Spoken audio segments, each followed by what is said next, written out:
Hi everyone, my name's Claire. I'm an art therapist. I work for Creating Space and I'm also a freelance art tutor with the Worcester Arts Workshop.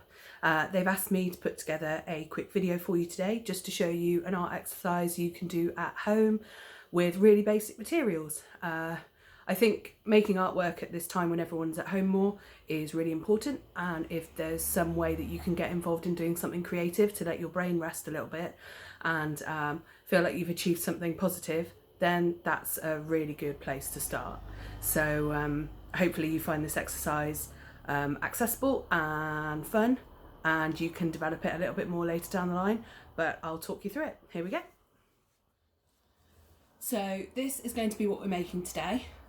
This technique is called the Notan technique, and it's made using two different colours of paper. I like to use black for a contrasting background, and it's about balance. It's about creating patterns. It's about thinking about balancing the two things.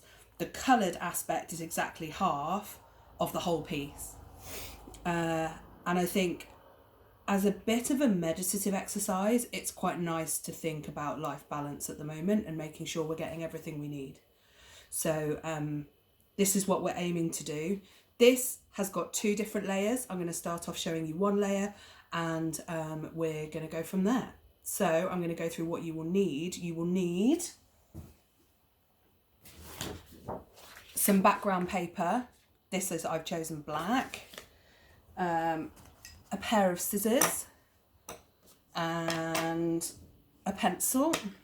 I would also suggest you have a rubber handy because sometimes pesky lines get in the way. A ruler to be able to measure out your two bits of paper, a Pritt stick to glue everything down, and some coloured paper. Now I've chosen a pattern to do mine on. The important thing about your piece of paper is that it needs to have the pattern on both sides. So what I've decided to do is glue two of the same piece together back to back so that they will match, and therefore I can use it. The reason you need it to be double-sided is when you start thinking about cutting out your pattern, you're going to flip over your piece of paper from the other side, so it's like a mirror to make the complete shape. And if your piece of paper is white on the other side, when you flip it over, there won't be a nice pattern. You don't need to use a patterned piece if you don't want to. Just a plain colour is a really good place to start. And if it just gets you going, just so you understand the technique a bit more, just give it a go with a plain coloured piece in the meantime.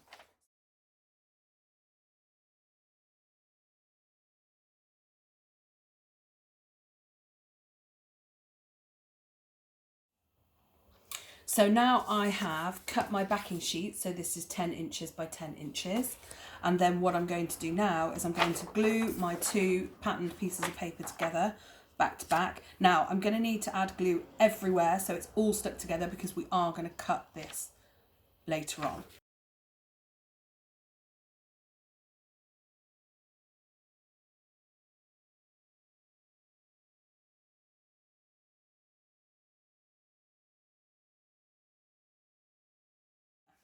Now at this point, as you can probably see, I haven't done a great job of gluing that because I've got a wonky edge on there. But we're going to cut this down anyway to make sure that it's exactly half the size of our black piece. So what we did was we made that 10 inches by 10 inches. So this one we're going to need 5 by 5. If you did what I did and when you stuck them together they were a little bit wonky, if you can see there, I've put my pencil line slightly in from the edge so that when I cut that out, that's going to be an even square.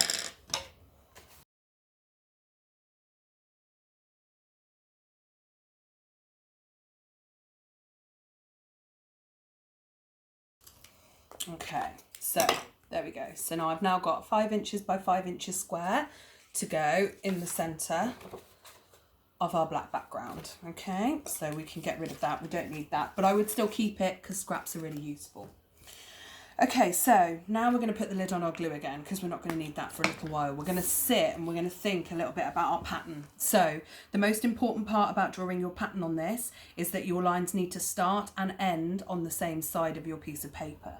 So for example, if I use this square as an example, something like this would be absolutely fine because it starts here and finishes here. Something that goes across a corner like that wouldn't work, and something that goes all the way across the middle also won't work. It's also important to think about spacing. So when you're doing your designs like this one here, try and make sure it doesn't cross the center margin, so it gives everything a little bit of space to move around. Other than that, you don't really need to think about much at all. So just draw some shapes inside some shapes if you want to, on your edges, and then once you've done that, then we can cut them out.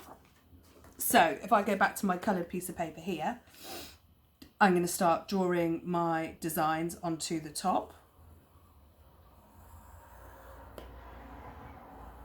I'm going to do some designs inside my little design.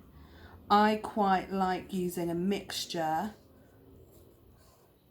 of straight and curved lines to add a little bit of contrast. And what you can do, if you find that there is a bit of a gap in the middle when you started drawing your patterns, you can do one of your patterns a little bit longer to fill that gap a little bit. And you want to be drawing your patterns along each of your 4 edges.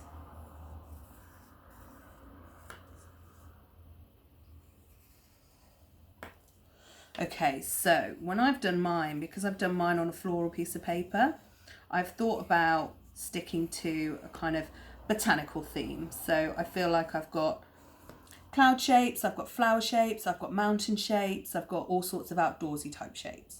Try not to think too much or worry too much about what you're drawing and what you're going to cut out, because actually when things are mirrored, they end up looking entirely different anyway. So try not to get too hung up about what things look like, because it's just a nice thing to be doing with your time.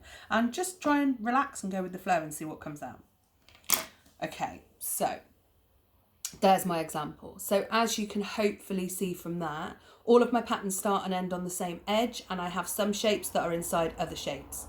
So your next stage is that you're going to cut out all these individual shapes. Now, the important thing to remember at this point is each of your shapes needs to stay intact. So you need to be cutting along your pencil lines that you've drawn. If now you're looking at that thinking that's going to be too complicated, or I need to simplify some of your designs, this is where your rubber comes in. Try and simplify things so that you can go in with your scissors and cut them in one straight cut.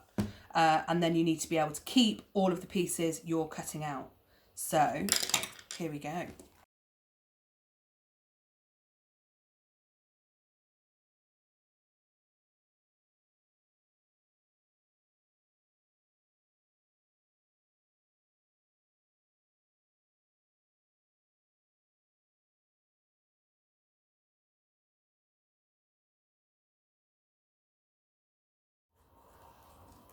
So I'm going to do this in 2 stages. If you don't need to cut out any internal shapes, then you might want to stop there.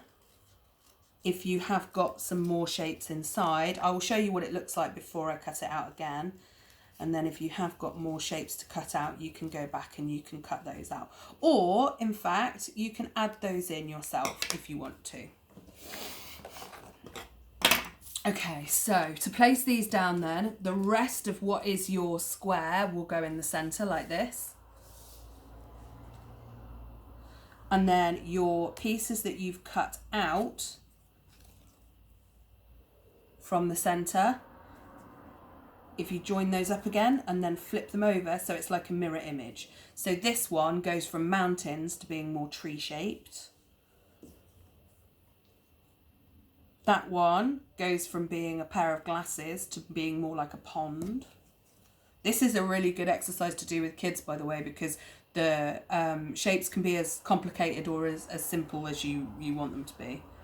If you get a bit confused, which is easy to do, about which way they're going to be going, place them back in where you cut them out and then flip them over like a mirror so you know. And it's important to place them down before you stick them. So I'm going to move this slightly over here because this tree is going to be a bit too big.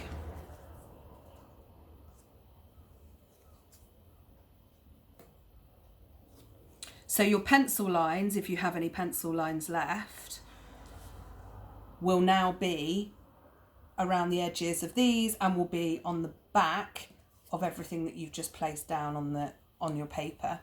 Now is a good time before you stick anything to rub everything out and make sure it's all tidy before you start sticking everything down. This is what it will look like if you're only doing one layer of shapes. It's already really nice. I already really like it. So make sure that you spend some time placing everything down before you stick it. And then I'm going to go back in now and pick up all these shapes again and cut out the shapes that I've got inside those and flip them the other way. So let me show you.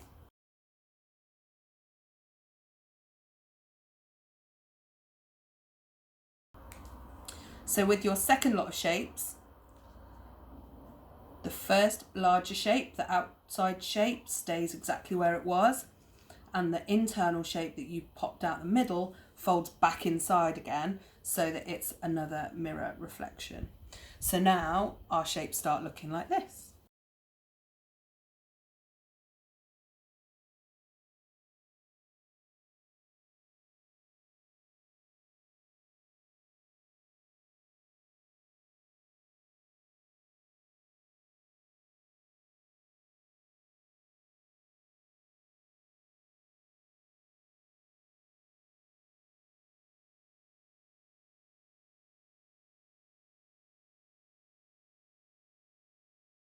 Okay, so that's all our shapes pretty much cut out. And we've got all of our pieces, we've lined them up, we know that they fit on our piece of paper. Now is the bit where we get everything together and stick it all down. But first, I'm going to go through with my rubber.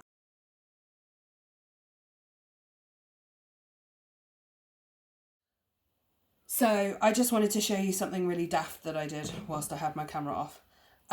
I managed to rip one of the pieces that I'm going to be using. So I know that that piece is going to be glued down onto my piece of paper that way up. So what I'm going to do is I'm just going to get a little bit of sellotape. I'm using washi tape just because that's what I had to hand, and some scissors. And I'm just going to do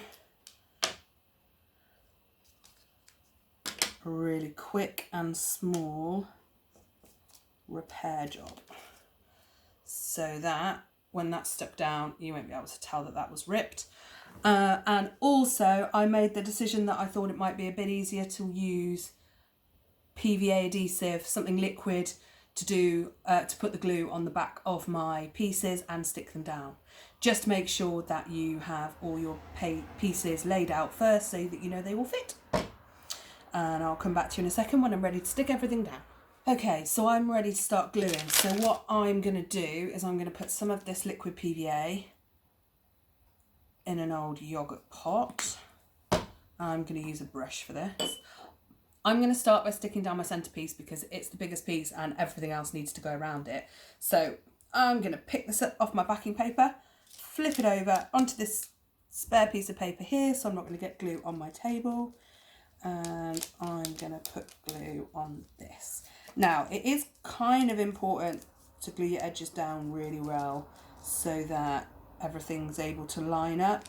The more accurate you are when you're putting your pieces down, the more cohesive the pattern will be. But also, if you're using a patterned paper like I am, it's actually quite easy to hide the odd mismatched point.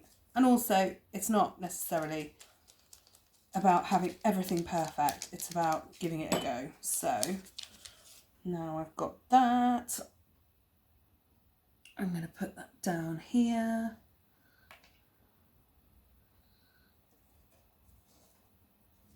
And press all my edges down like that. What I also sometimes do with these is once I've glued all the pieces, once the pieces have all got glue on the back, I sometimes leave them under a big book because some of the edges and corners and things really need to take some time to glue themselves down properly. But we'll concentrate on getting glue on everything and then we can put something heavy over the top.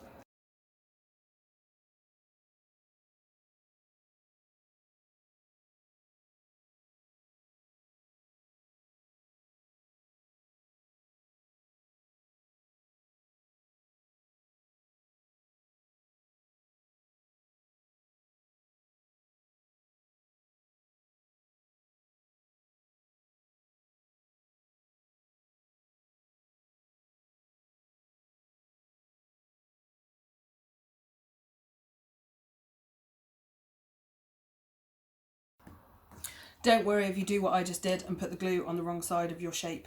Like I said, it will dry clear anyway. If you do have things on the top that are covered in glue, what you can do is when you're putting your book on top, just put a layer in between the book and your work. So some baking paper or something like that it won't stick to. Wax paper is also really good for that because it will just peel straight off the glue.